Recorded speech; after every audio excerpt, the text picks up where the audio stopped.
Hello, everybody, and welcome to the first Heart Sparks of 2020 and beyond. My, oh my.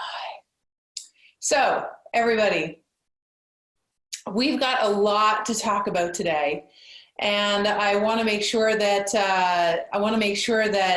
any questions that you have get answered. So for sure, if you have questions, you type them into the best place to type them into is actually into the chat.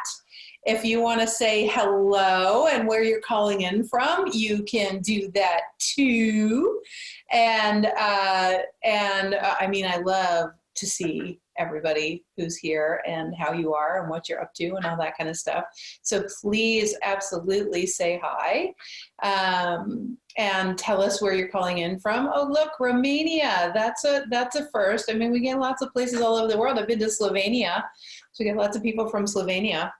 So hi, Australia, Denver, Ontario. Hi in Bali. Hi in St. Louis in Michigan and BC, aloha over there in Hawaii and Saskatchewan in good old Canada. Gosh, so nice. And oh my, buenas noches in Spain to everyone. Hi, Oregon and Sweden. God, Sonia, you're going to have to teach me how to say hello in Swedish. I don't know how to say it. So just a big hello and lots of hugs to everyone as we join here. As you know, Heart Sparks is normally a once-a-month program where we come together. Those of you who have been a part of Heart Sparks, I would welcome you to say for everybody else what Heart Sparks has been for you. And please type in your experience of our monthly Heart Sparks. I would love you to do that. But this particular Heart Spark is awesome because it's the beginning of a decade and we never had a Heart Spark at the beginning of a decade. It's the beginning of a year. We have had that. But beginning of a decade is significant, especially after the last decade that we had. It was a doozy. And especially when we get to talking about all the contrast and all of the polarity and all the catalysts that existed in the last little bit. So we're going to talk about what consciousness developed as a result of all the requests that came forth from all of the contrast in your life, all the contrast in the world, all the contrast in politics, all the contrast with greed and money and all of those things, created an access point to a certain form of awareness and an operating system that actually we're designed for. It's not even, I talk about it like it's a new operating system. I would say it's the old operating system, but our access to it has been amplified so much that we can now transcend quite a bit more effortlessly from survival to actually living an unlimited expand. I mean, you hear so many people talk about that stuff. There's a reason why everyone talks about it. And I hate those catchwords. I really do. Hate's strong, isn't it? Hate might be a strong word, but those catchwords like limitless and all that kind of stuff. We really can, however, go direct with consciousness. We have the ability to operate directly with the 97% of us that's metaphysically unbound by the 3D. We are mostly comprised of that. And most people talk about how to utilize that 97% in order to survive better on the planet. But if you're here, hopefully you're not really interested in surviving better. I am not interested in surviving better. So what do I mean by surviving better? It's sort of like my relationship was good, but as soon as we learned all those tools from that teacher about relationships, my relationship got better, and now it's easier. That's surviving better.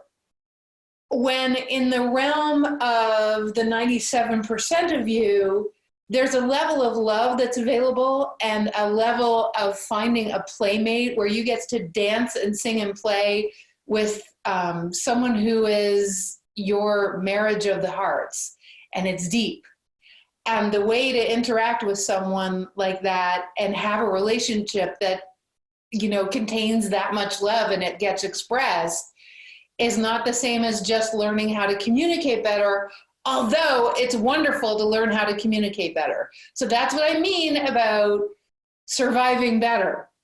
Thriving would be to have that level of connection, not only with the sweetie pie, but with your life, to be able to flow in abundance. Like, oh, well, before I was making $5,000 a month, which is great.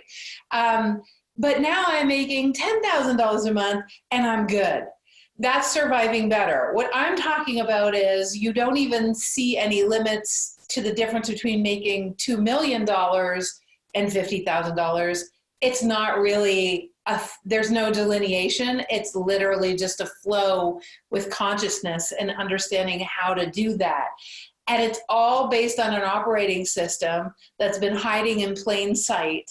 And we're going to talk about that tonight because, again, not interested in, do you kind of get the concept of surviving better now? It would be the difference between, well, I've really got my symptoms managed about my arthritis. I don't have as many migraines anymore. When I do get them, I take Emitrix and it goes away. That's surviving better.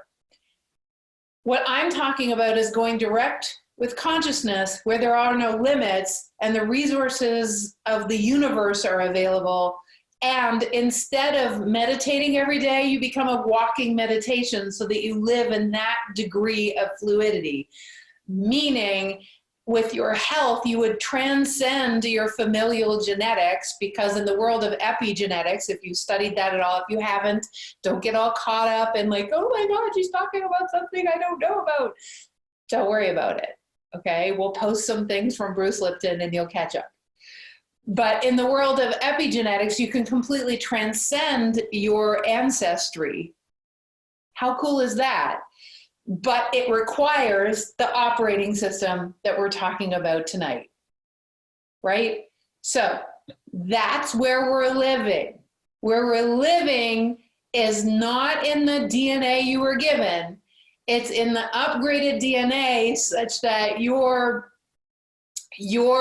actually in communion with life like nature is. There's a communion factor with life that nature has, that it lives in complete flow and abundance. And it's a thing to actually download that operating system, because the reason why most of humanity is just surviving better is because they consider themselves above nature or beyond nature or trying to save nature or all of those things, when in reality, nature will survive long past us.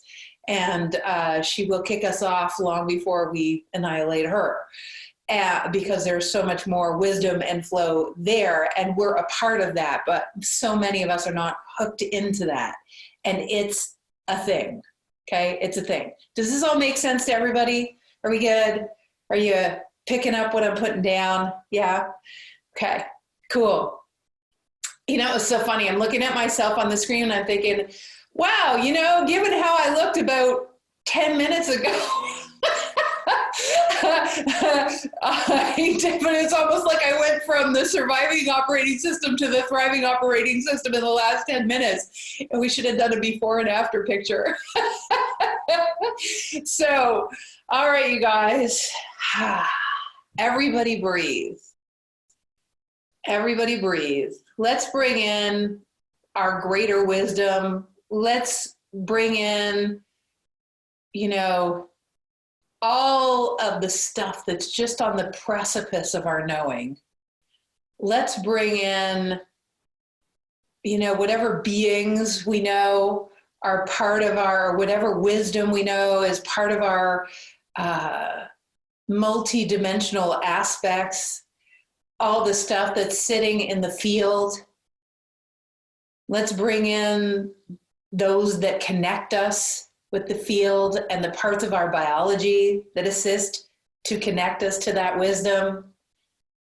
Let's presence ourselves to 75 trillion cells, which are our conduits to the 90 whatever percent of us that is living in infinite wisdom. And it grounds all of that. And those cells become a conduit to be able to have that wisdom all be funneled through the personality called you in a body on a planet, right? So, oh my God. Thank you for the compliments. I was not fishing, I promise. Thank you for saying I look nice. I appreciate it. It's a validation of my complete transformation in the last 10 minutes. So, guys, see, it only takes 10 minutes, you guys. So, all right, it doesn't take 10 minutes. I mean, there is no time and space. So actually, in some reality, it's already done. So it doesn't even, time doesn't even exist in one dimension. So, but we're not going to get that deep. We're not going to talk about dimensionality in that level today. We have to get really pragmatic because it's the beginning of a new decade. So what I would love for Right Marie, it's the total fast track. Oh my gosh. And Sharon, I love you. Come and live with me and you can tell me I look beautiful every day, every day. So, all right. So you guys, it's 2020. Let's get present to what got catalyzed. But lots of people talk about the problems on this planet. There are no problems. There are either validations of the direction that we were meant to head or clarification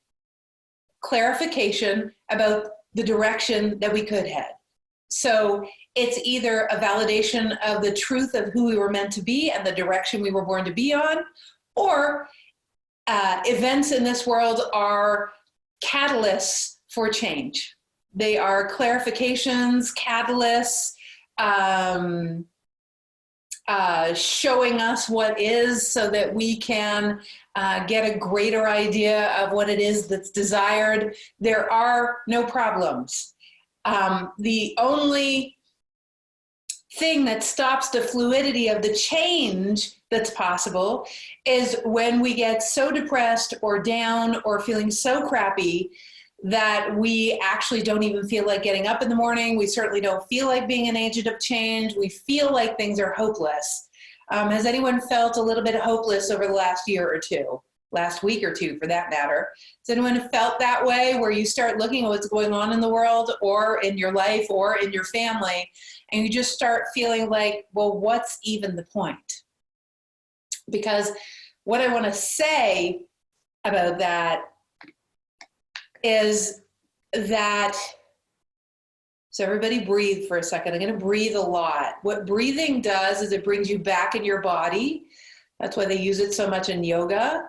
Breathing presences you to your cells. If we get too in our minds and then in the future projections, people will start getting anxious. So we're just going to breathe back into our body, because future projections are literally actually shit you make up about the future that isn't even true, but your body is going to respond to it like it's true now. So we're not interested in that. What we're interested in is being in the present now. So you may have noticed there's a bunch of stuff that's happened in the world, ha ha ha, and certainly, I'll give validity to whatever's happened in your family. And when those things happen, they're either a validation of the direction you want to head or a catalyst for somewhere else you want to go, clarity. I'd love for you right now to write down some of the catalysts that you've seen. Maybe you haven't been able to get out of the vicious cycle of thinking about them. Maybe they keep coming up and they take your attention, and then that's when you feel tired and you lose energy. So what I'd love you to do right now, and just wait, because I'm going to tell you why we're doing this. I want you to write down some of the difficulties, be as specific as you can, but what I want you to then write down, because if everything happens for you, listen, if you're particles of consciousness, if you're particles of God, if you're particles even three-dimensionally, you're made of the atoms that the original creative force that made the universe is made of. There's no difference between all the wisdom that ever was is within you. You are made of those atoms. So everything you ever need is within you. And the entire universe is also made of everything you're made of. So you're a microcosm of the greater macrocosm. So if the universe is constantly expanding forward and out, nature is a reminder of that, because nature is the living metaphor on earth for how the universe works, expanding forward and out in abundance. We're made of those particles. Our natural state is to go forward and out in abundance of everything. Love, like anything, plants, youth when you're 80, we can have anything. Everything happens for us because that's the way consciousness works. Consciousness is just creating upon itself constantly. It looks at the inspirations and the catalysts and it says, we're going this way, and it expands more heavenly flow. You are that. So if everything happens for us because we are the potential of expanding heaven, whether we're living it or not is a different thing. But the first exercise of tonight is I want you to start writing down the things that were catalysts or currently are catalysts for you, their clarity for you, and the things that are inspiring for you that you want more of. But the catalyst, if you write down a catalyst, you want to write down the clarity that it's giving you. If this is what is uncomfortable or doesn't seem in my flow, what is it pointing to the direction of? Where is it pointing? So for instance, I could say, gosh, one catalyst is I gained 15 pounds the minute I married Adam, right?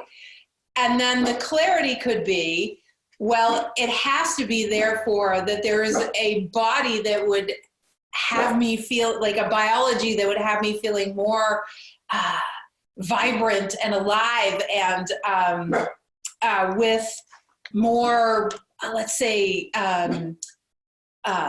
sinewy muscles and that kind of stuff that would give me lots of energy, So I want you to actually write down the catalyst, then I want you to write down what is catalyzing you towards, because mostly what we don't do is we don't write that. What we do is we just focus on the vicious, never-ending cycle, and then we actually don't ever talk about what it's catalyzing us to because we assume it's happening to us, and then we get in the mire, and that's when we feel depressed and powerless. So we're going to start with changing the direction into the new decade. See, the new decade is all about those catalysts and what they catalyzed into this time spans. So the more that you can write, the more that you can say, you can read each other's writing, the more powerful it is. So, it may be your heart aching for intimacy, and then you find an intimacy. It might not be an intimacy with a new husband. It may be an intimacy because then we become codependent on another person. See, if you ask for intimacy, it starts with your intimacy with life, starts with your intimacy with nature, starts with your intimacy with your own body, starts with your intimacy with your higher levels, starts with your intimacy with all of that. If you're going to romance your life, it has to be in every single way. So if you're looking for more intimacy, understand that intimacy abounds, opportunities for that abound around you, and what that lack feeling is giving you is a catalyst towards finding the intimacy in everything. Otherwise, what happens is you start going back into lack because the soul, what happens when that person dies? Does the intimacy go away with life? Right? So, and thank you for sharing so deeply. Thank you for sharing about your health issues. Thank you for sharing vulnerably about money and all of that stuff. What is it catalyzing? What is it giving you clarity about? What is it making you think about? What is it causing you to ask questions about that answers are going to come? All right? It might even have gotten you on this call, for goodness sakes. So, Yeah, maybe your money issues are catalyzing you to be more resourceful. Maybe they're catalyzing you to find resources of people that you have something you can offer them and they can offer you. I don't know. Maybe the uncomfortability about money, I found this a lot where people are like, I remember one time, let me give you another one while you guys are still writing. I remember this woman was running running a store. And in the store, she had a bookkeeper, but the bookkeeper was not really a formal bookkeeper, an accountant. And what happened was she was keeping records, and she didn't really know computers. She was keeping records, and what ended up happening is over the year, this store owner had paid $4,000 to have all these books done, but because this woman was not a bookkeeper and did not back up her data and didn't even know what a backup was, that $4,000 worth of work went out the window. And the store owner was getting bigger and bigger and bigger. And she said, I can't believe it. I'm so mad. I'm going to hold her liable and all this kind of stuff. And I said, yeah, I don't think that's why it happened, because everything happens for you. I said, where are you headed? She goes, well, I'm probably going to make 5 or 6 or 7 times more than we make now. I said, isn't it amazing that this is currently a $4,000 problem instead of a $40,000 problem? And she kind of looked at me and went, yeah. And I said, don't you need a $40,000 bookkeeper? She said, you know what? It's time. I said, isn't that an amazing catalyst? She said, yes. Do you see what I'm saying? So you want to start to be able to build the bridge.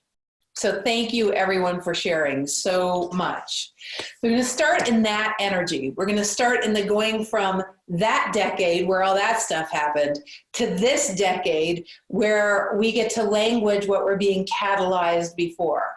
And don't be shy, my friends. And thank you, Kathy, for sharing all of the stuff you're clearing out and what's being cleansed, and Sonia too, everybody. All right.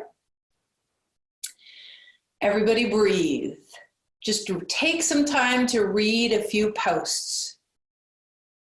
Just take some time to see what your fellow, so the new operating system. This is probably, if you stick around for this conversation, it's going to build upon itself. Don't let your ego take you out by saying, I know this already. I promise you by the time you finish, you'll be like, what just happened? We are going to abridge a conversation that could be written in 3 books into the next hour and a bit. And we're going to make a case for that new operating system to be downloaded such that you can live in flow, such that this world can build a bridge, such that human beings can get on with creating upon creation. Why do I say that?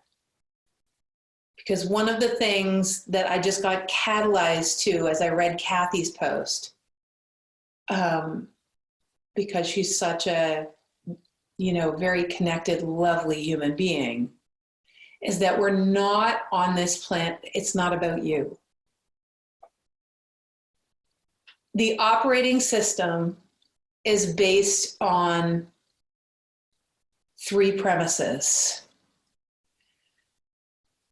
One is syntropy.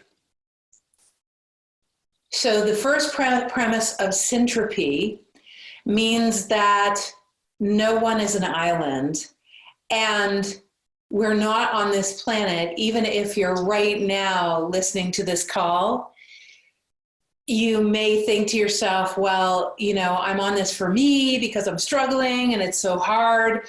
But if you want to get to a place of thriving and in a different operating system where you're no longer arguing for your limitations or collecting evidence for how come things aren't working, and if you want to get into a place where you're no longer concerned about others' judgments,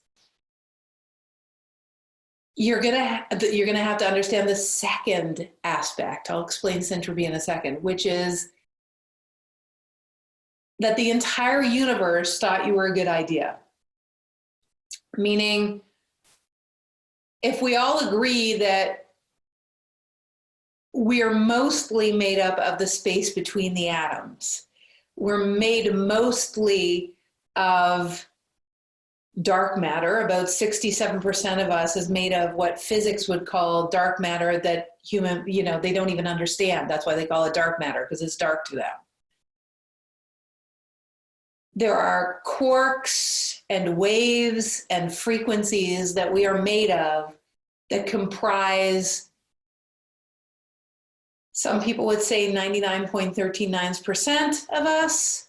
Some would say still 67%.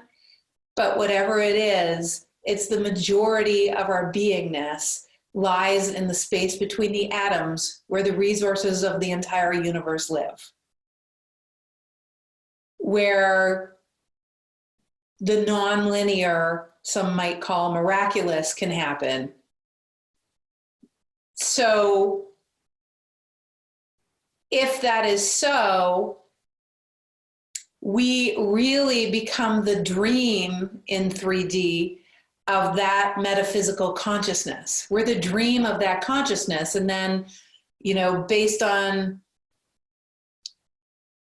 the lives that we've lived before, based on the experience that this soul has had before, and the skills we've developed and the natural propensities we have, we'll head off on a direction that would be the greatest utilization of those skills and natural propensities. Meaning, so for instance, in past lives, I may have been some sort of leader. Certainly I built bridges. I can tell that I was doing that from the day I was born. Also, I know that I was cracking jokes from the age of 3. So, that's just something I came in with that not necessarily both of my sisters had, although we're all pretty funny. But, we come in with skills that we've developed over time. Consciousness looks at the trajectory and the possible expressions, in other words, the possible directions we could take, even the sex we would be or the orientation we would have in this lifetime, and says, this array of possibilities, so it's not like it's fate, but this array of possibilities would cause the most fulfillment in this human being. So we're going to set them up on a certain trajectory. Are you with me so far? And from being set up on that certain trajectory, what happens is we can feel what flows. Whenever I would joke around with my mother when she was upset, I could feel the flow open up. Although sometimes she would get pissed off because she wanted to be mad. But I remember just being able to bridge her and find flow together and understanding. I did that from very young. It's just a natural propensity. It's not surprising that here we are, and guess what I get to do is build bridges for humanity into an operating system that would cause more fluidity. I had an interest in spirituality very young. That's kind of weird. I was asking my physics teacher stuff at 16. I was calling my minister on stuff when I was 12 about spirituality that didn't make sense at all. I don't know how I knew that stuff, but I remember him even quoting what he thought was Jesus, and I thought that is just not what Jesus was getting to. I just knew it, right? So there are propensities and trajectories that we're on. I want you to type in right now. This is so important, you guys. Type in right now what you think some of your you came in with these natural propensities, okay? Because this is all going to add up. There's, again, I said 3 premises. One is the premise of syntropy, which we'll talk about in a second. Right now we're talking about the second premise that is essential for bringing the future into now, for actually catalyzing this next decade. So syntropy is number 1. We haven't talked about that yet. The second one is, let me just write these down for you too. So syntropy. The second one is that your a piece of the puzzle, see, of heaven on earth. You're a very specific, in other words, you're a living trajectory. Your soul is on a living trajectory in 3D while pouring through a body as the vessel in this time-space reality. Now, if that is so, the entire universe, or the reason why that's so is because the infinite wisdom, the entire universe, consciousness, God, whatever you want to call it, took a look at your Akashic record, your spirit, your soul, and said, oh, look at that. The greatest fulfillment of this subset of skills, ideologies, understandings, perspectives would be to go through these parents, which will catalyze this pain or this inspiration, which will cause them to want to build bridges towards this. And when all of humanity has forgotten, see, we're in the middle of a time in humanity. We're about here in humanity. You might think that we're way back here, but we're here. And what that means is we're not at the other side of the bridge, because here is creating upon creation. We were born as expressions of creation. Remember, Jesus said we're in the image of God because creation creates. Now, does that mean that all polarity goes away? No. It just means that we've forgotten to thrive. In order to get on with creating upon creation, we have to be in a thriving operating system, but most of us are trying to have enough. We believe there's only limited resources, there's limited love, there's not enough good men, we don't have enough money, there's not enough air, pollution's gonna kill us all, We have all these beliefs, and those beliefs aren't consistent with the entire universe, which says that there's always a way. Without exception, there's always a way. And we're still in this place where we're being catalyzed to realize that we've been operating in an operating system that's below the clouds, and there's a whole other operating system above the clouds in the sun, and we're not there yet. So in order to bridge us to that place, the universe looked at your natural propensities and the combination of every other human being that's on the planet right now, your family, your soul family, which mostly isn't related to you, and all of the people you would be playing with. And we are still in the point where we're meant to be bridge builders, except we've got a little bit more room to create upon creation right now. We're building bridges to where we're headed. That's why we all feel this profound urgency to be the piece of the puzzle of heaven on earth that we are.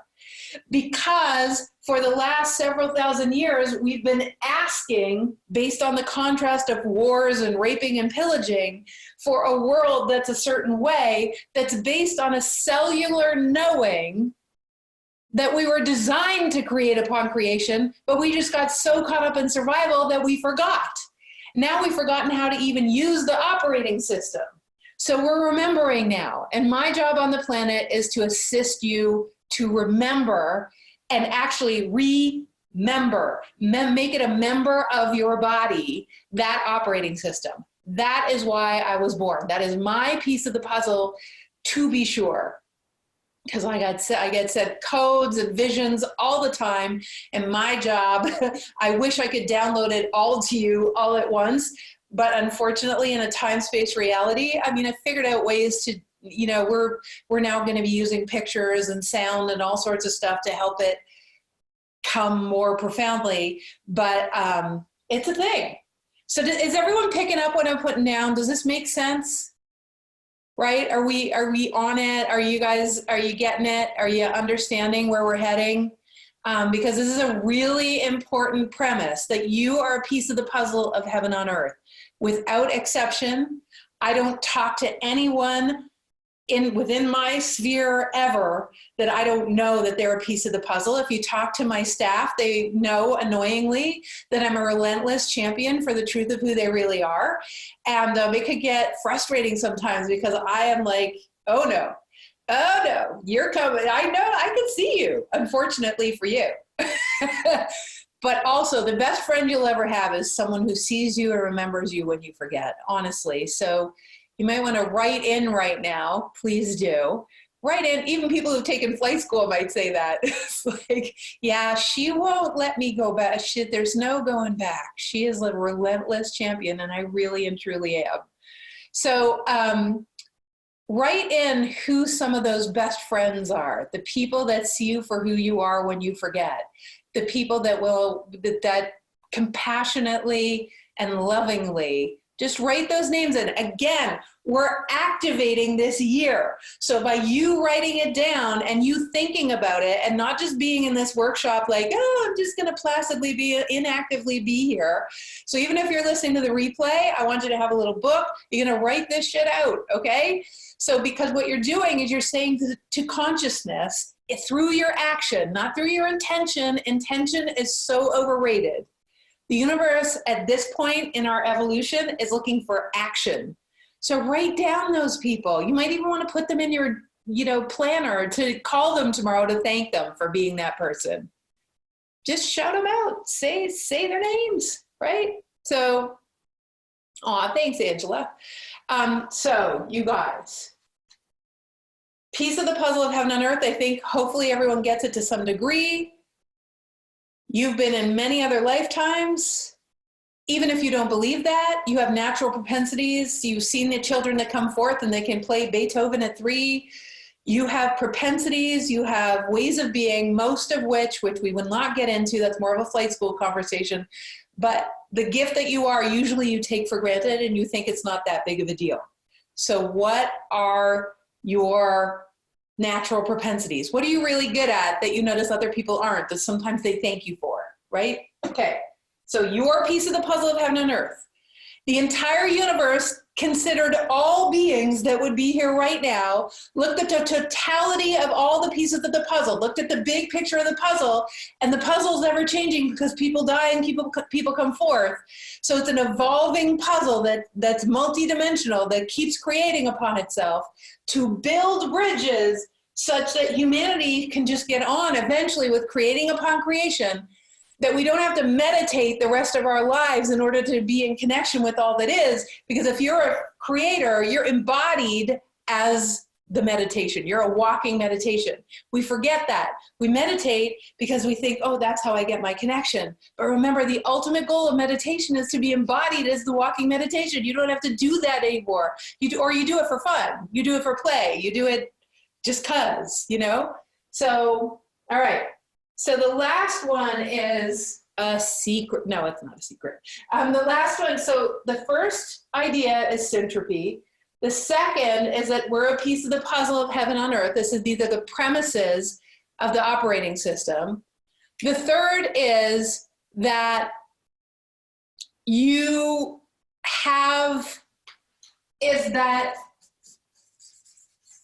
we are designed in the image of creation, which means that we were given feelings, not so we could judge our lives or judge other people and then feel crappy and go down the grease-lined slippery slope to hell, okay?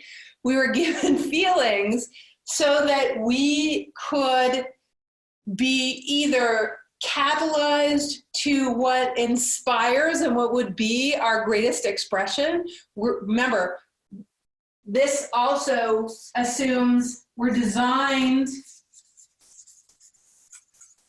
to aim for fulfillment. You'll notice I didn't say happiness, okay? So we want the most fluid path for the greatest impact with our personal expression. It doesn't mean you have to be Gandhi. That your greatest expression could be to love your children so much and just be in their presence and play. Everyone is different.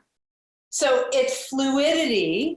We're designed, we're like a sniffy dog. We sniff out what is the path of greatest. It's like the river always is seeking to go down. What's the path of most?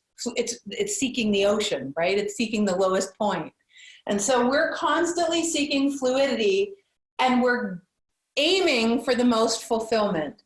You'll notice that the word fulfillment includes every feeling. I'm going to say something that's like revolutionary for some of you. Everything that we're doing here today is not so you can be happy every day of your life. Let me say that again. Not interested in teaching, facilitating, or helping you embody being happy all the time. That is not what this work is about. If you're creating upon creation, when things aren't working, you might get a little bit upset. But the great thing is you don't perceive upset as bad.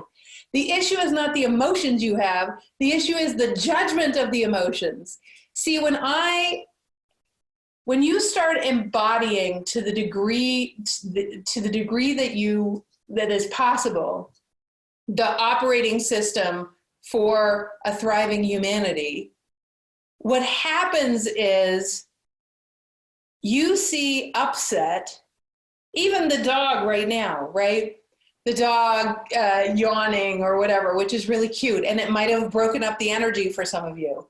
Now, in my past, I might have thought, oh my God, my dog is yawning. What are people going to think? You know, I don't want people to be distracted. But what a perfect, I mean, even that I get to talk about it right now is awesome. Instead of going for perfection, you only look at everything as either a catalyst or clarity. It's either the one or the clarifying one. So it's like, what is everything clarifying for you? Right? What are you getting clarity on? And if you approached what you think is bad, as soon as you say it's bad, there's no possibility there. You know, I know there's a couple of people on the line right now whose pets passed away recently. Mine passed away about 4 years ago, and I know how hard that is. However, it might be a really hard situation where you're definitely not happy, but at the same time, what's it catalyzing? What's it freeing you up for? You see, my last dog was taking me through a divorce. God bless him. And he passed away pretty much as soon as I was sort of on my feet. And then I met my husband and I met Mr. Mighty Mouse. And, you know, my nickname for Mighty Mouse is Leila, which is Sanskrit for playing your way to enlightenment. I didn't even know it when I had that nickname. I just nicknamed him that for absolutely no reason. Playing your way to enlightenment. It's like the opposite of karma. And the funny thing is, karma is the old operating system. Leila is the new operating system. Isn't that funny? So he is the embodiment of the new operating system. Right now he's chasing his tail. I don't know what that says about humanity, but I just thought I would say it. So these are the premises. We have not talked about syntropy. Let's talk about syntropy for a second. Syntropy is basically different from entropy. For me, entropy is syntropy, because ultimately if you have entropy or chaos or lots of variables flying around, the ultimate is that there's an order in the entire universe of the way things work, and every particle looks out for every other particle. Every particle responds to every particle. Every particle is finding its way to its greatest flow, fluidity, and its greatest expression. Every entity wants to keep on living. So sometimes entropy can look like it's the truth, but it's actually not. It's just slowing down so we can speed up again. Ultimately, the basis for everything is syntropy, meaning we are all finding our path of greatest flow. And when each piece of the puzzle of heaven on earth, which is multidimensional and moving, by the way, right? It's not like a static puzzle. We start to dance in a way that's so beautiful that it's syntropic, right? But you have to have the skill sets. So to be able to operate in this new operating system, I'll tell you what the skill sets are not, okay? Just for real clarity. The skill sets for operating in a complete, thriving, abundant, fulfilled life does not look like, oh, I have to hoard the money because it's all going to disappear. It does not look like there's only so many good men or good women in this world. It does not look like, oh, I'm getting old and falling apart, and I guess there's no two ways about it. It's just the way it is, because that's what happens when you get old. That's what happened to my mother. That's what happened to my mother's mother. See what I mean? That is the operating system of how do I survive better? Not how do I run a marathon at 95 years old. Get it? If that's what you want, you know, God bless you if you want to do that. I didn't even want to run a marathon at 30 years old. So, understand? So, and again, Leila is Sanskrit for enlightenment through play, as opposed to enlightenment through hard lessons like karma. Old operating system, new operating system. Get it? So, and I found that out by mistake on purpose, of course. So these are the premises of the operating system. All right. By the way, we're going to go to half past the hour. I just want you to know, because we have lots of questions to get to. How our heart sparks go. So you got this? So let's go to the next page. Okay. How our heart sparks go. By the way, I use this color on purpose. This color, this fuchsia color, is actually a color that looks good on everyone. It's an inclusive color. The other one is turquoise. So isn't it interesting? So I very deliberately choose even the colors that I use. So I want you to know where this Heart Sparks call. This Heart Sparks call is part of something called the School of Unlimited Life. For those of you that are here at no charge, Heart Sparks is part of Soul, School of Unlimited Life, okay? Isn't that a good acronym? It's so good, right? So, and we have a 101 level, which is no charge. We have a second level, and then we have the third level, which is honors, which we're gonna talk a little bit later about, but I wanted you to know that Heart Sparks is part of the middle level and the honors level, and so that's what you were invited to, okay? Because I didn't say that at the beginning, so I thought I'd say it now. All right, so back to the operating system. Everybody breathe. Close your eyes for a second and just let yourself connect to the several hundred people the several hundred and probably thousands that'll listen to this recording afterwards. Just energetically understand that there's a whole world of us that know that something else is possible for humanity. Some of us are building bridges and doing amazing things, but the majority of people are really frustrated because they don't know what to do or where to put their energy such that they can be an agent of that level of awakening, right?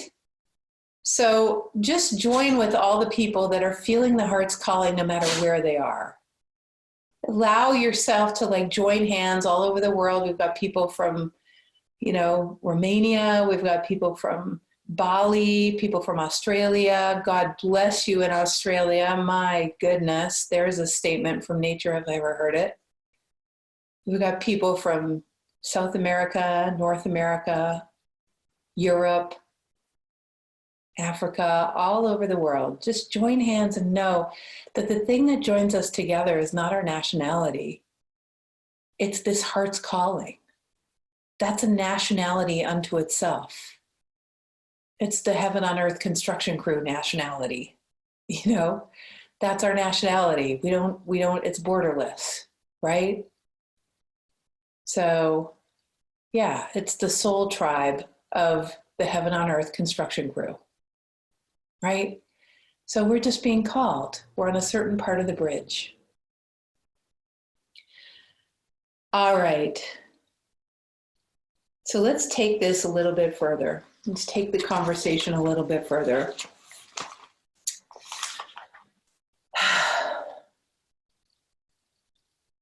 So what I'm about to say, and I get to say this every once in a while, not very often. Well, it's more often lately. Consciousness is constantly building on itself. So the tools for us to be able to thrive are becoming more self-evident, more obvious, more available. The operating system is actually a thing.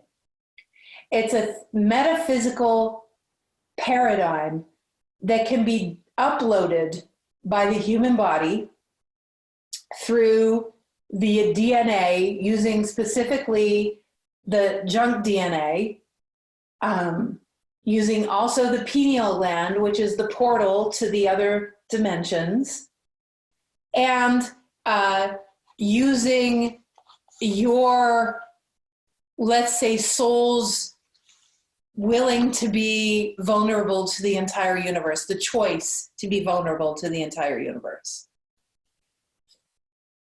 When you upgrade, what happens is, instead of intending things, instead of working hard at things, instead of strategizing things, although you can make strategies because it's a creative process, what happens is you start to be automatically vigilant for blessings instead of being told that the pathway to enlightenment is to be grateful.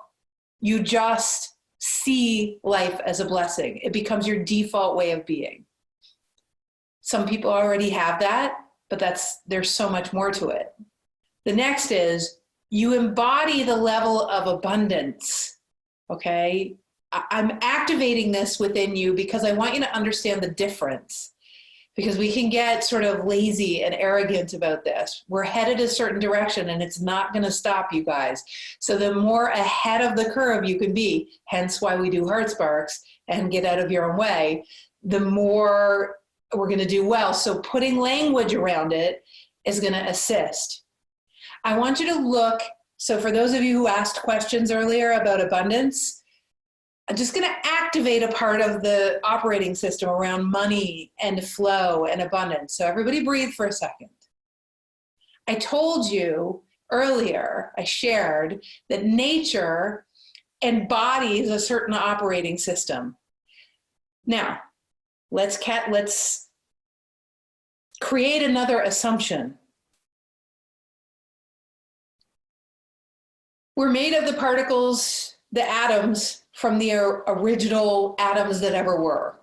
They just replicated upon themselves. All of the wisdom within those atoms is also within us. We were placed on a planet where we're made of the particles of the dirt, the water, and the air.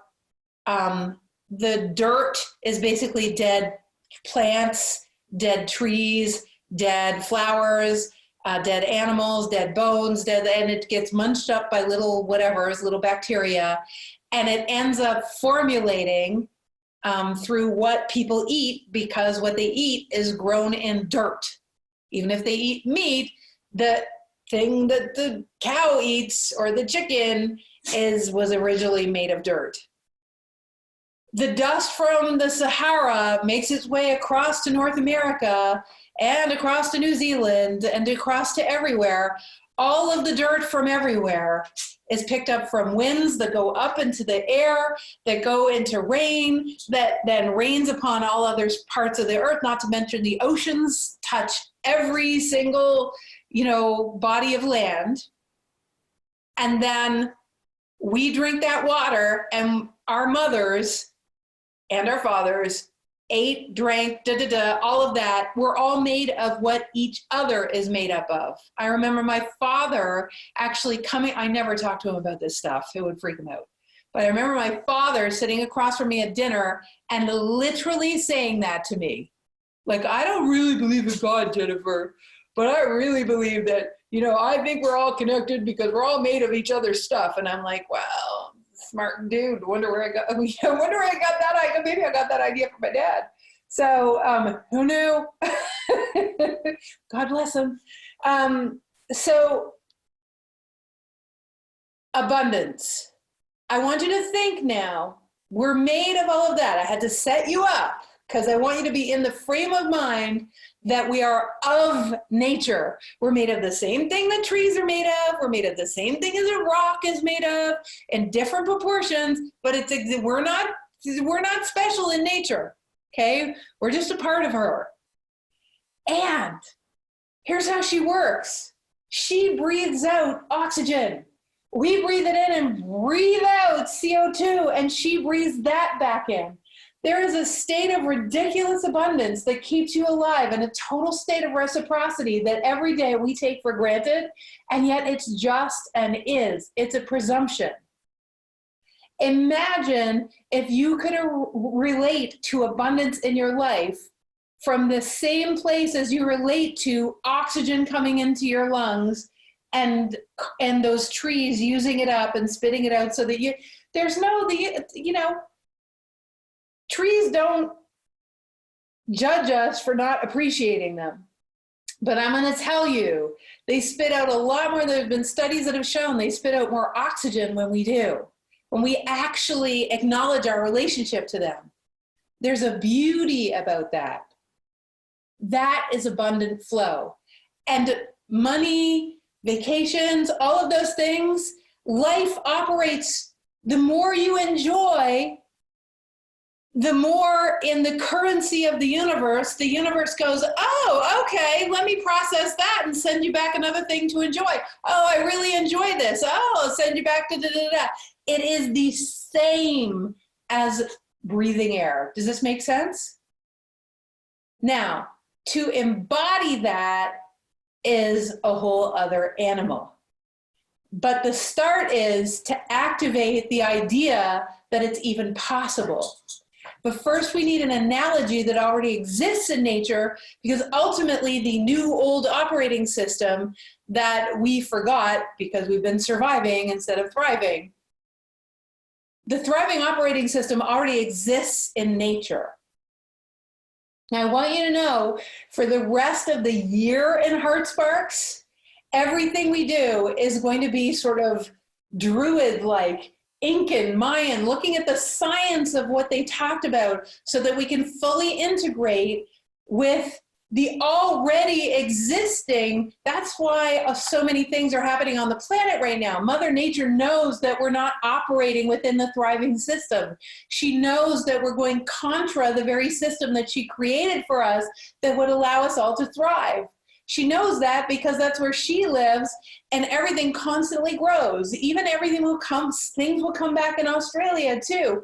Although it is incredibly, profoundly sad in this lifetime what is happening, it's also a catalyst for us to wake up.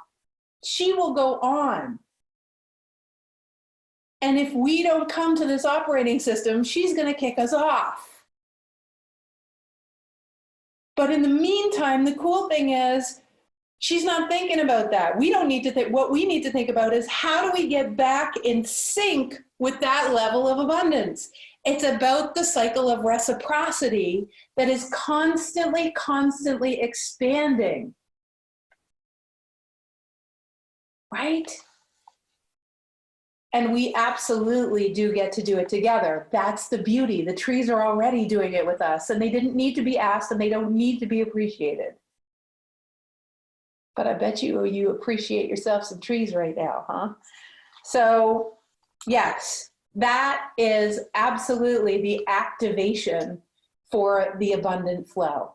It's just and is. Your job is to show up it sounds too simplistic right now. We're going to get into the nitty gritty of it as the year goes on, and as we do Get Out of Your Own Way, which is a program we do over a weekend, which is like an intensive of embodiment, right?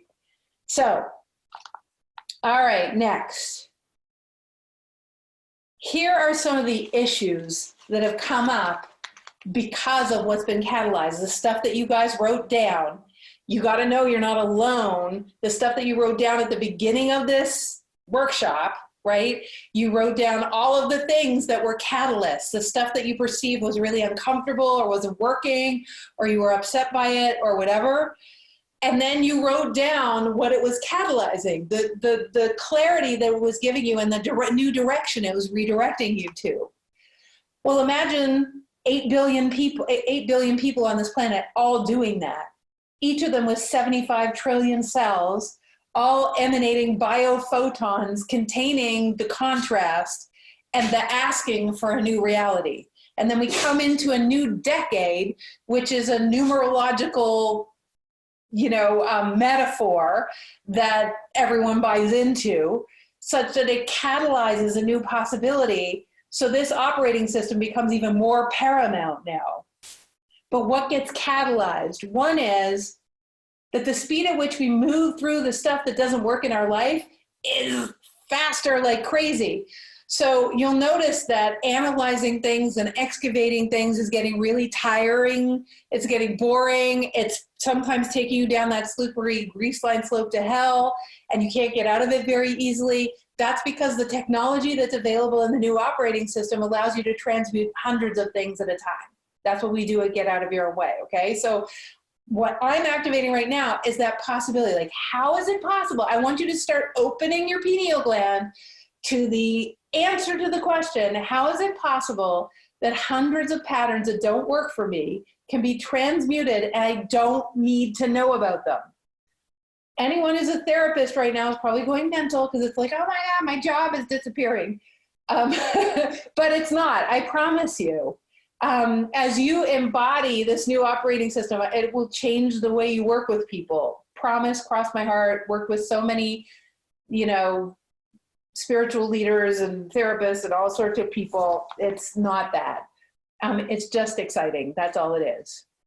The next asking that came is for our kids to be more sensitive to incongruencies. And you probably noticed that our children are actually more sensitive to incongruencies of smell, allergies of food, people that are full of it. They can sniff them out in a millisecond. And the thing is, we're also more sensitive.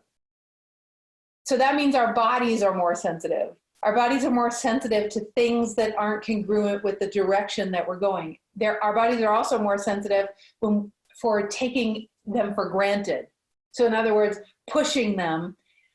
There's a lot more asking for slowing down to speed up. And I was just talking to someone who's in love, who's in this awakened relationship, but they don't leave any space between each other. And the problem is, in these times of awakening, you have to leave space. Things are moving so fast, you've got to leave space so that you can integrate with each other without being in each other's fields, right? And people say, no, it's a love I've always looked for. Okay, you'll be calling me in 6 months, I promise you. So there's a way to go through this fluidly, and it's not the way you used to. In the last 10 years, analysis and working on your problems and trying to fix yourself, all that stuff is going to stop working. Because when things go faster and you're facing what you're trying to fix or what you think is broken, what's happening is you're giving more energy to what's broken and what needs fixing. Before, there was enough lag time that you could get some insights, blah, blah, blah. Now we need mechanisms that actually leap us into a place where we don't need the analysis. It can simply be transmuted by higher frequencies, if that makes sense. Is this making sense to everyone? I hope I'm not losing you. The next thing is, there are symptoms. Oh my gosh, I need my glasses. I wrote too small. There are symptoms, okay? There are symptoms of this new time. Let me read them to you. The first one is a much heightened sense of urgency to get on with the reason why you're here. And sometimes a frustration because you don't feel like you have the tools. Like, there are tools that are going to get you there. I had one of the questions tonight actually was about that. It's like, I feel like I'm being called to things, but I feel like I don't have the tools to get there. And it's really frustrating. Another is a little bit of agitation that way. Another one is anxiety. If you're going to have heightened anxiety if you're listening to everyone else's perspective on what they think you should be doing. If you're listening to other people and you're trying to get everybody happy or have them approve of what you're doing, you're going to be anxious all the time. And the anxiety is not a bad thing. The anxiety is telling you that they're not living in your body. And because you're not owning your own instincts and owning your ability to go direct, again, what we're going to be working on and Get Out of Your Way and Heart Sparks this year, if you're not owning that ability to go direct with consciousness, then everyone's going to see the whole and they're going to start giving you their input, and then you're going to take it on because you keep saying that I don't know what I'm doing, or I'm not sure, I never got this experience when I was growing up, and the time for that kind of language is just over. We got to get you the skills, right? We call those innate abilities. Those innate abilities, there's 24 of them. They're very powerful, okay? So right now, just to write down some stuff, we've got innate abilities. We've got get out of your own way. We've got heart sparks that we've talked about. Okay, so next is, it might be that you're getting sleep, but you can't get up in the morning. It also might be that you're getting sleep, but it's kind of tossing and turning. The one that I love is getting sleep, but you're going to other planet, like you're going somewhere else, right? So the next one is this feeling like you're supposed to connect to people more deeply, like looking, like someone said earlier, this looking for something more intimate, like knowing that you can have relationships that are much more intimate. You guys can see the activation my dog is in the background, right? He's already active. Don't you find it hilarious that he's activating play? So, and then understanding that we are the bridge builders. So why are we bringing the future into now? And then we're going to start answering some questions, you guys. I really hope, if you have any questions, or for sure, Susanna's probably picking up on any questions that you might have. And what I'm going to do is I'm going to answer a lot of those questions. Hopefully I'm answering them already. If there's anything really pressing that feels like you want to know about it now, please make sure you type it in and I'll take a look at it in the thread. There's one more piece. So there's three aspects of us. There's our past lives, which we already talked about. There's the fact that we are particles of nature. So I'm talking about what we're comprised of. And then there's a third piece, which I haven't talked about, which is your biology, okay? So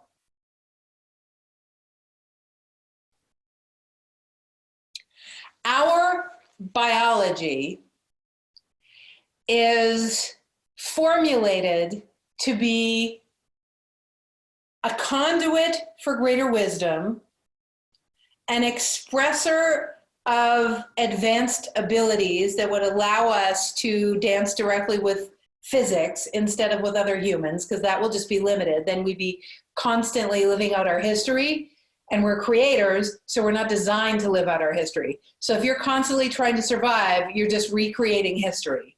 What we're interested in is expanding what's possible for human beings. That's what human beings were born for. Our biology is designed to do that. Our feelings are a mode of redirection when we're off track from the reason why we were born. It's the only reason we have feelings, not to feel like shit, to be redirected. The second thing is our DNA, mostly our junk DNA, is an aspect of our physiology that can be upgraded to ever expanding operating system, because we're constantly asking for new tools and tricks to create. One of the things we ask for is to be able to create upon creation more deeply, right? So that means that consciousness is responding with new and evolving tools. That's why I love my job, because I'm constantly on that leading edge, embodying those new evolutions. That's what's fun for me. And then I get to activate everyone else to them.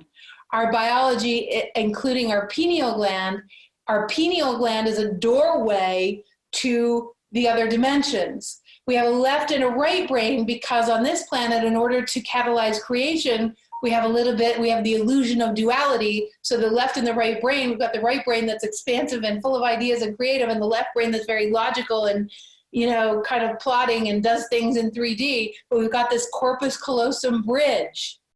So just like the pineal gland, so the corpus callosum is a bridge between the left brain and the right brain.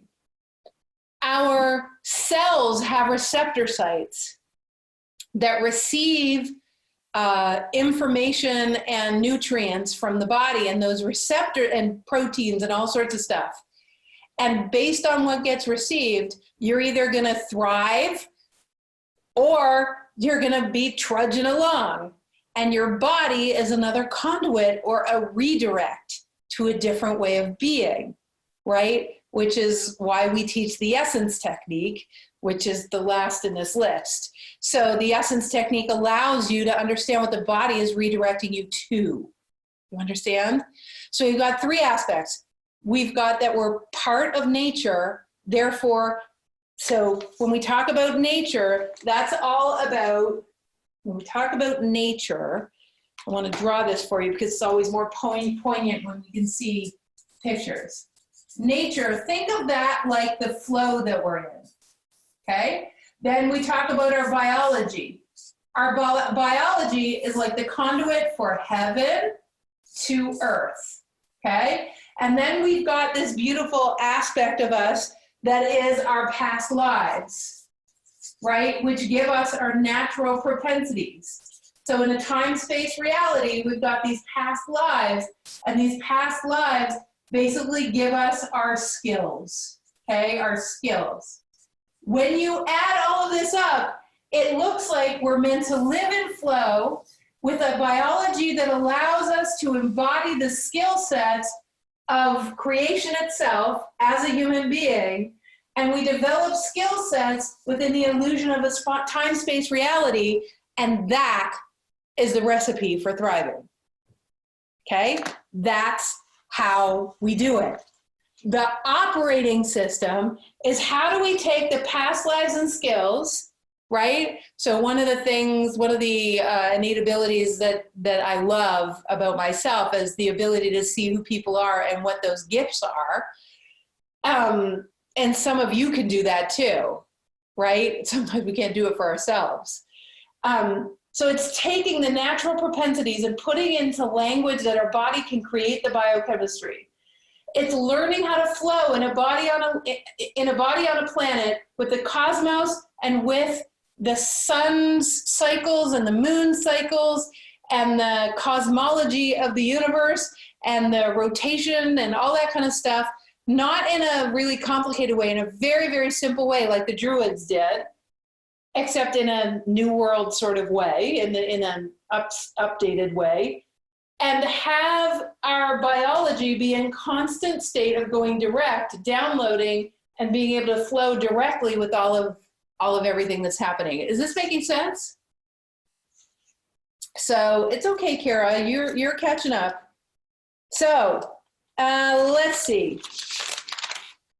So I am going to give you some, I hope, just give me feedback in the comments. Is everyone up to date? And oh, somebody wanted me to say that again. Okay, here's the new operating system. Here's how humans were meant to dance. Their human body, which is a house for the spirit and the Akashic record, creates a direction for this three-dimensional life. There are ever-evolving skills when we go direct with consciousness and become the living meditation, where the ability to flow like heaven on earth and create upon creation lies in the human body, which is a conduit through the pineal gland and other aspects of the body to be able to constantly be changing and upgrading. Take the trajectory of the past lives and all the skills that we've had. And then what's missing, well, some of this is missing too, but what would be really beautiful is if we actually had a human operating system, like as a civilization, which starts with us, to be able to flow directly as a piece of nature rather than not that. And there are things that are very obvious that if I told you them, you'd be like, oh yeah, and then your intellect would run away with them, but you actually don't know how to operate that way, right? What if there was no competition? What if you didn't have to worry about your neighbor like dissing you? What if judgment was a thing of the past? What if we didn't meditate and separate, have our greater wisdom be separate, that we have to meditate about it? What if we embodied it? All of these things are the way nature operates. Nature doesn't think that spirit is outside of itself. Nature is just embodied with the spirit of everything that it is. Can you imagine? And so it's a big year for us at the Wide Awakening, because I finally get to finish the book about this. We finally get to do it in Heart Sparks. The Get Out of Your Own Way that's coming up in the late spring, early summer is all about passion, purpose, and Leila. Really, playing full out in the abundance of the reason why we were born and getting so clear on it and really utilizing those skills. So, it's an amazing time for us to be together, truly. I'm excited. So we have questions to answer. Is this all making sense? Are you getting me? Are you picking up what I'm putting down? Sharon says, what happens when you meet someone who you knew in a past life? Oh, that's another symptom. You start meeting people and you just know that you know them and you don't know how you know them. We've got another 10 minutes, by the way, and I'm going to be answering some questions people asked. And those questions are around abundance, they're around the soul, they're around those kinds of things. We're just going to tap into consciousness together and answer those questions. And they won't acknowledge the possibility of the connection. They don't need to acknowledge the possibility. You guys, nobody needs to know any of the stuff we talked about tonight. You are here, so you probably wanted to know it, and it's probably giving your mind peace, and you probably really do want to know about the operating system because everything is magnetic, right? So your yearning and your trajectory got you here. You didn't even, most of you who are new probably didn't even know you were even asking for some of the information. It's like you don't even know what you don't know to ask for, right? And then you hear it, it's like, oh, God, that makes so much sense. Just the same way as when it came to me, it's like, oh my God, that makes so much sense. So, so when you meet someone like that, you can say that, but sometimes, I remember working at a youth shelter when I was in my early 20s for street kids. And I remember working with those kids. And I think in the whole 3 years and the hundreds, probably thousands of kids that I met, there are maybe 2 kids that I saw transform their entire life that might have been even related to something I might have said, maybe.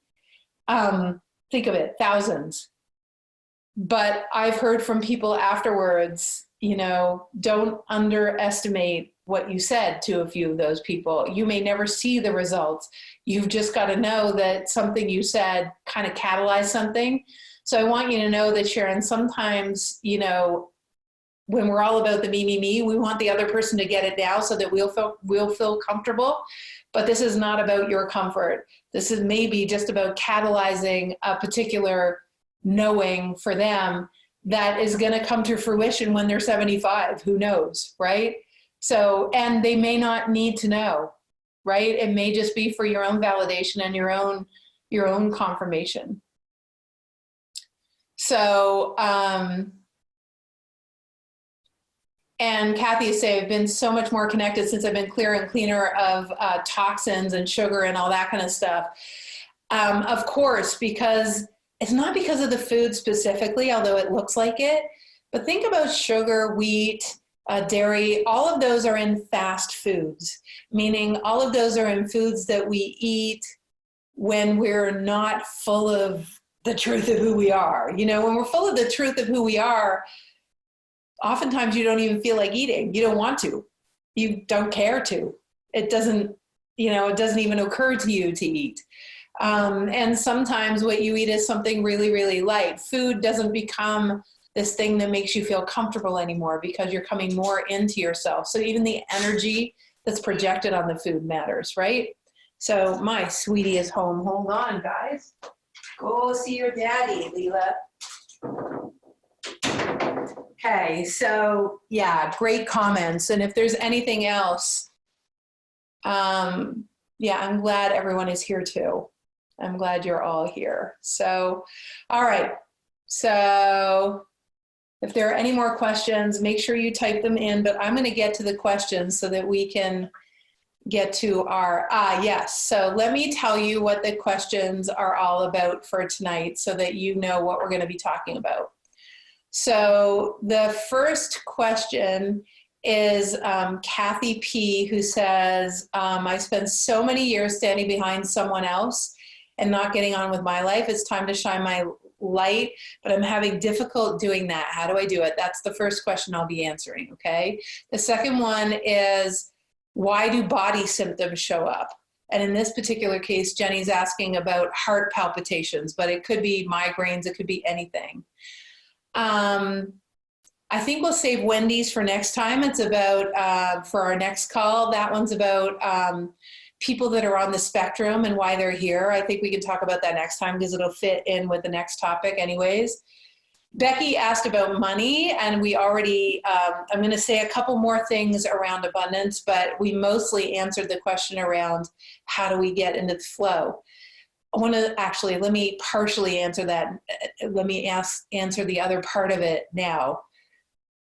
One of the issues is we go looking for the pattern, or we go looking for what's wrong because we think in looking for what's wrong will fix it, when in actuality there's just a way to dance with abundance that's different from the way you're currently dancing. And if you would just practice the new way, you really wouldn't have to excavate the old way. Do you understand? I'm going to say it one more time. I want everyone to listen because this is the basic fundamental of everything we do at TWA.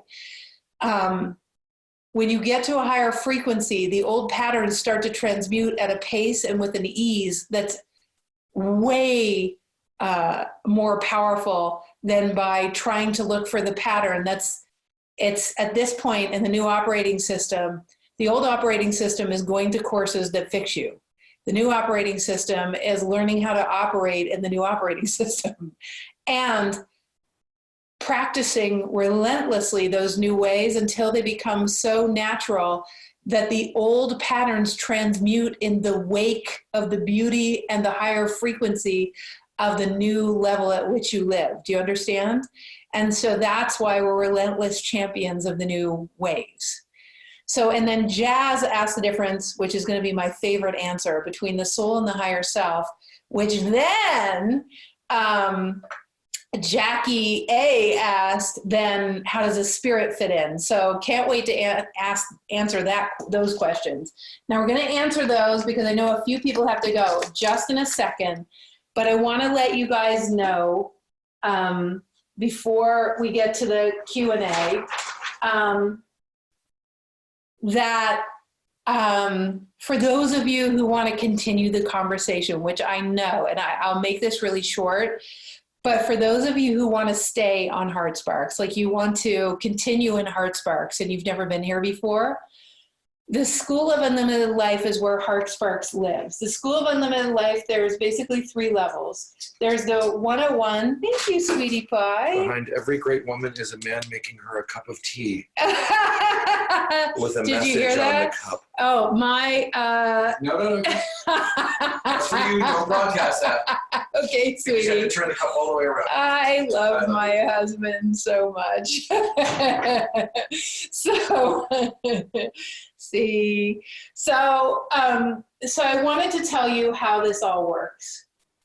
The School of Unlimited Life is basically now being redesigned entirely around this new operating system and assisting people to, one, have a tribe. Who we're all going through this because it's an unfamiliar way of living life, this thriving instead of surviving, trying hard. Trying hard is overrated. We should, in the new operating system, we're constantly receiving. We're taking inspired action and receiving, and it's a way of being. So it's set up such that we can, our whole direction going forward from here forth at the Wide Awakening will be all about this in this decade. So I talked about innate abilities, which are the ability to, the abilities that are multidimensional abilities that you can integrate with the codes in your biology. And you remember how we talked about bringing through the codes through your pineal gland and then upgrading your DNA so that you can live effortlessly in this amount of flow? That's what innate abilities are, okay?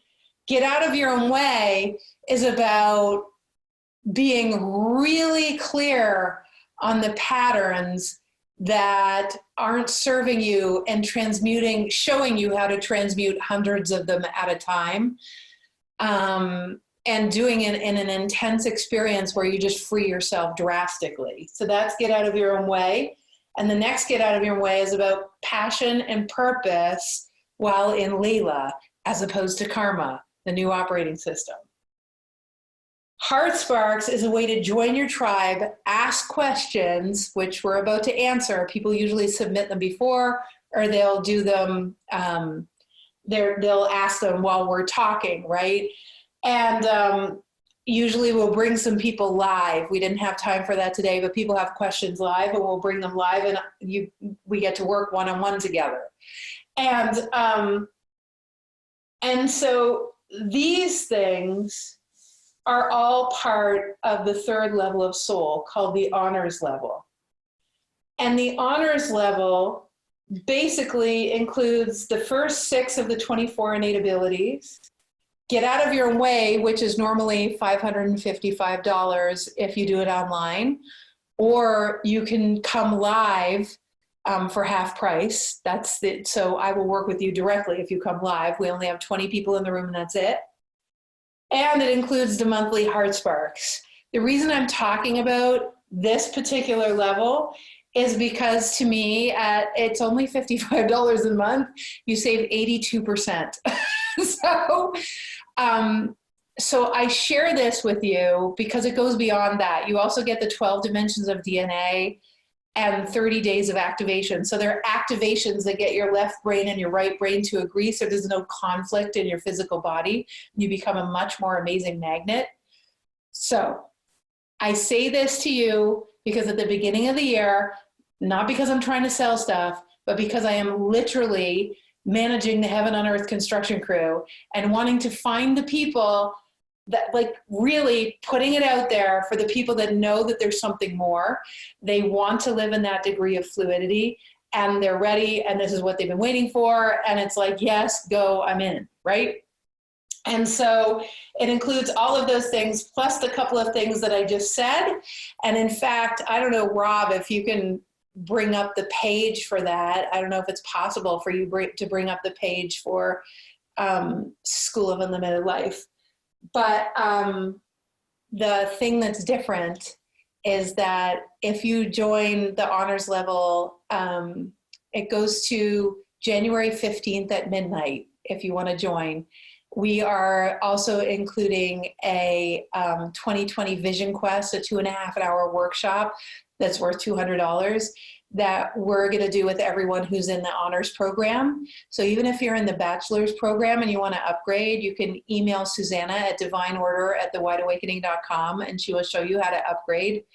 And we're going to do a total 2020 Vision Quest. And what we're going to do is we're going to take the future you are and bring it into your body now so that your biochemistry shifts to align to that parallel universe where you've already, where you're already in your flow with your heart's desire, where your heart's calling is already in the now, and your job is to be in the flow with all of the unfoldments and be present to what's blossoming. So this is what's included. You're not going to read it all. I know it's overwhelming, but there's a community page and a monthly heart spark, and they're very juicy, just like hopefully you thought this one was. You also get 50% off our Agents of Awakening convention, where we catalyze the catalyzers and we inspire and activate you to the next levels, and you get to hear from lots of other people aside from me. And yeah, so that is what the honors level is, and it's at thewideawakening.com/SOUL. Okay, so if you want to register, unless you're in the bachelor's program, then you're going to have to email Susanna, divineorder@thewideawakening.com. Okay, and so does this make sense? So yeah, so I hope that all makes sense. But anyone who is wanting to play that way and have a year of coming into congruency with the way it all works, embodying your innate abilities, and starting to get into that level of flow, that's what we're doing. All right? So that is my speech. I don't know, Susanna, if there's anything else I'm supposed to say, but I think that's all I have to say about that. Yeah, I think that's it. So we're gonna include that bonus. It's not a Heart Sparks call. It's actually a 2.5-hour workshop that we're gonna do online, where we're gonna activate your cellular biology now to be a magnet for the future of your heart's desire so that you live in flow. Make sense? Yay, yippee. Okay, good. Thank you, Jackie. Jackie's done flight school. Flight school is kind of the ultimate thing that we offer, but I didn't talk about it tonight. So you can, if you really feel like the ultimate thing, you can go and look up flight school. Okay, it's /flight school. But right now, yeah, if you're just beginning with us, definitely check out the School of Unlimited Life. All right, so answering the questions. Dun, dun, dun. Okay, so first, all right. The question from Kathy, where she feels like she's behind, or somehow she's also put herself behind someone else and sort of been the wing beneath someone's wings instead of just getting out there and shining herself. There's two things I want you to consider. Has anyone else ever felt like that? Like you were the wing beneath someone else's wings because it was comfortable and you didn't have to be seen? So, okay. So this one is for you. First of all, I promise you that even if you don't get paid for the piece of the puzzle of heaven on earth that you are specifically, as a solo artist, you are getting paid to be the piece of the puzzle of heaven on earth, even as the wind beneath someone's wings. You're already doing it. Everyone sees it. Your family sees it.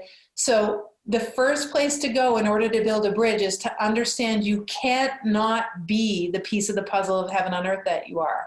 And if I was to say to you guys right now, how are you already being and how are you already shining? What are you doing already, even if you don't get paid for it, in your family, with your dog, whatever it is, how you decorated your house? How are you being your piece of the puzzle already? Because guaranteed, you will see it, okay? And type it in. How are you already doing it? Remember, when you express it, you're telling the universe, more please. If you say, I'm not shining my light, you're telling the universe, I'm not shining my light. You get more of not shining. If you activate how you're already shining your light, even if you're judging that it's not enough, it doesn't matter. When you say, I'm not shining my light, you're negating all the ways you are shining. So type in the ways you already shine. Journal about it tonight. So that would be where I would start. Kathy, I would start with all the ways you're already friggin' doing it.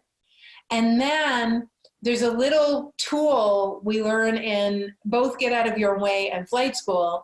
And it's about, and I think you've taken Get Out, although when you took Get Out of Your Way, I don't think we talked about this.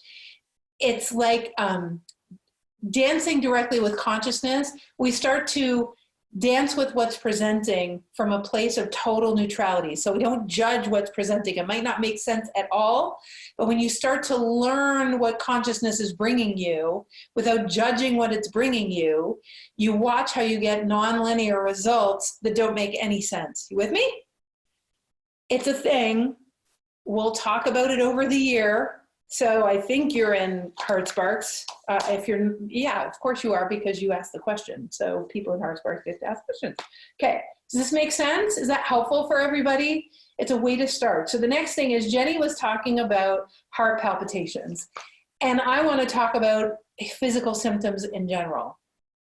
Your body is a living, breathing feedback mechanism. I'm going to say it differently. Your body is the greatest guide you will ever have. People run around looking for Jesus and Mary Magdalene and Kuan Yin and they're all wonderful. But your body, remember, your cells are from all over the world, from every desert, from every ocean. So this body already embodies all of, your body is so close to you, it's right here. It's an amazing guide. It's an amazing redirector.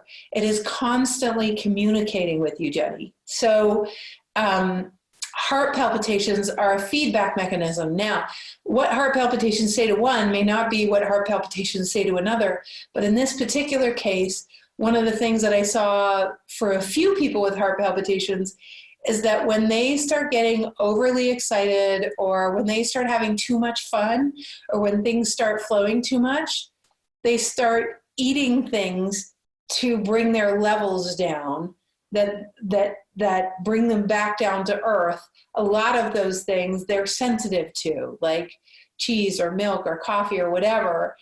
And the reason they do that is because there's a metaphysical mechanism that says, well, the last time you went that high, you got, the rug got pulled out from under you. Everyone disowned you. The people you thought loved you showed that they didn't. You're not lovable. So there's this built-in mechanism in the brain that says, ruh-roh, and then you'll ingest or you'll attract things that actually slow you down, like perfumes, like smell, like different people, different things. Do you see what I'm saying? So this is an interesting mechanism that happens. The body is constantly communicating. Today is, maybe we'll do a whole Heart Sparks on physical symptoms, and we'll talk about the essence technique a little bit in a few months, right? So, but is that helpful, everyone? Does that kind of give you an idea? Don't think of your cells as being annoying or dissing you, or somehow they're like, stop sabotaging my reality, right? Like, we get angry at the stuff that happens in our body, when in actuality, you should be embracing and thanking and loving that you're getting redirected to slow down, or to transcend the idea that there's a ceiling on how much joy you can have, that you made up when you were 8 years old. That's completely and entirely unnecessary. It's just understanding what the body, like getting neutral enough to be able to and activating the translator of the information. So, like I said, we can talk about that a little bit in an upcoming Heart Sparks. So Wendy says, special need, oh yes, child with special needs. Although she wasn't asking a question, I definitely wanted to use her comment on the private page for Heart Sparks about her special needs daughter, Laura, who's so beautiful. And why those beings are coming forth, the kids on the spectrum and the adults on the spectrum. Where are they coming forth? What are they catalyzing? How do they fit into this new operating system? Blah, blah, blah, blah, blah. So we'll talk about that, definitely. We'll put that as a question for the next time, for sure. And then finally, Becky asked the question about protecting herself around money. And she would try to desperately, I'm paraphrasing Becky, so if this isn't exactly it, just know that I'm trying to speak for everyone by using you as you're basically a guinea pig. We get desperate around money. We also get desperate around love. And then what we do is we push. Pushing and forcing is not in flow with the universe. We don't go over to the universe and beg it and plead it and please give off more oxygen, because we don't have to. We're in the cycle of reciprocity. It's a natural state of the universe. So as soon as you get pushy or forcey or salesy, or you stop having fun, or you can't get someone to see your way, or your computer's not working and you just keep at it, what you're doing is you're actually going against the operating system that already had your back. It already loves you. Everything is already coming your way. The only thing that can ever be in the way is your perspectives, your paradigm, your old thinking, and the idea that resources, love, money are limited. They are not. Even the amount of air on this planet can change. The amount of ideas to change the atmosphere already exist. And if we would stop focusing on blaming and pointing fingers and get into this new operating system, it would download so quickly you won't even believe it. in your life and in the world, which is why I get so passionate about talking about this stuff. For me, it's fundamental to the shift that's being asked for. So, exactly, Sylvia. Trees don't beg to grow in the spring. Sylvia, anyone can join the Heart Sparks page who's part of the School of Unlimited Life, who's part of the honors program. The School of Unlimited Life, the Heart Sparks page is for people who are part of the year-long program. That's the thing that I didn't say. Those programs are all a year long because we're taking you through nature's flow, right? If it wasn't a year long, we're taking you through nature's flow. So next year will be a whole upgrade on the upgraded operating system, and we'll go and keep everyone up to the speed with the speed of consciousness again. But it's a year for a reason. So if that makes sense. Okay, you guys. I would love for you to type in your favorite part of tonight, your favorite, or if you weren't here in the night and you're from Australia and New Zealand, you're in the morning, or you listen to the replay, your favorite part of the experience. What was the thing that really affected you that you heard? Just type it in and let us know, and also validate it for yourself. What's the thing that really struck you as like, ah, oh, that's good. I needed to know that, right? So tonight was really about putting it all together and activating where we're headed as a civilization, but also in your life. It's also activating that vision quest that's going to be a part of the honors program so that as many people as possible join in that vision quest and we do it together. I love that someone said the polarity is merely a catalyst. Yay! So that means don't engage it, right? So what's the point of engaging it? So, and thank you for saying becoming a living meditation. I mean, there's an aim to meditating. It's not just so that you meditate all the time, you become really good at it. Ultimately, becoming really good at it would mean that we'd all embody it. We'd all be living in flow, and therefore we wouldn't even have imagine the word meditation disappearing from the planet. You don't even need to talk about it anymore, right? So, and feelings that redirect you, and I just love what you're sharing, the excellence of the coming decade for sure. Yep. Yeah. It's not all about, oh my God, if you guys aim for happiness all the time, I think I posted a meme recently that said expectations, can someone else quote it? Expectations are basically premeditated, it's basically premeditated letdown. Expectations are premeditated letdowns or resentments. That's what expectations are. So when you're dancing with all of consciousness, all that expectations do, you guys, is they hedge your bets. We'll answer a question around expectations in Heart Sparks too. Consciousness has a lot to say about expectations. It's basically a way of hedging your bets instead of going direct with consciousness, trying to control your experience and control other people around you, right? So, yeah. I so get it. So I love holding hands with all of the other people around the world. Do you know there are like hundreds of millions of people feeling the way we do right now? I promise you there are people in Iran feeling this way. There are people in Iraq feeling this way. They just shake their heads like we do, right? Yeah. So glad I could clarify the operating system. Yeah. Yay. Oh, yes. Thank you, Jazz. All right. For those of you who are smart enough to stick around, I was going to answer Jazz's question. That's the one that I didn't write down on my paper. That's why I didn't say it. And Susanna so meticulously did this whole chart for me. Okay. All right, you guys, you ready? Let's answer Jazz's question. What's the difference between the soul, right? And the spirit, right? And, you. So the soul is like a compilation the entirety. It's like the big mishmash and interplay of every personality aspect,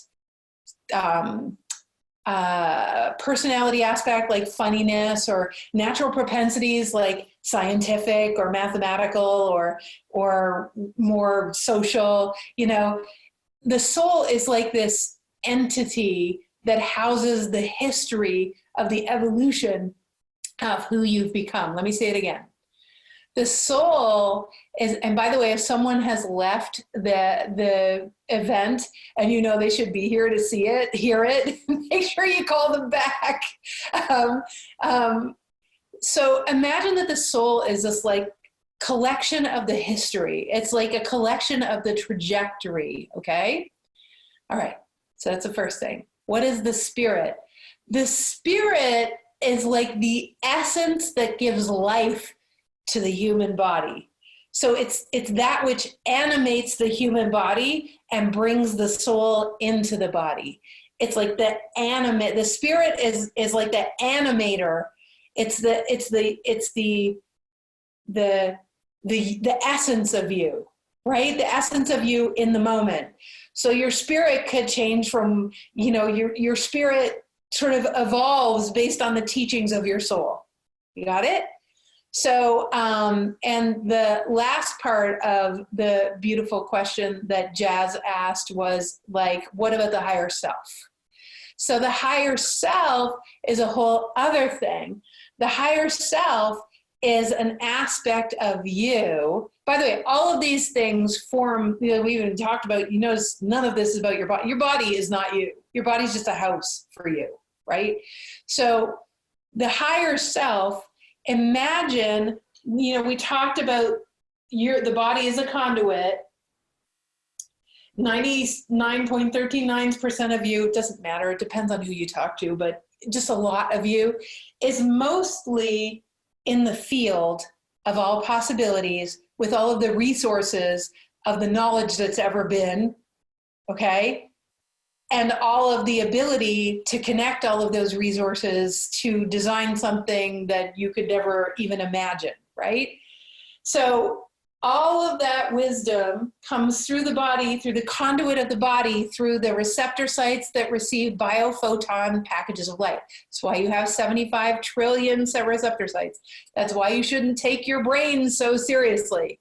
So your higher self is the collective of your guides, your angel, what we call guides, angels, cosmic wisdom, you know, the information that's in the field, your starseed ancestors, all of that stuff.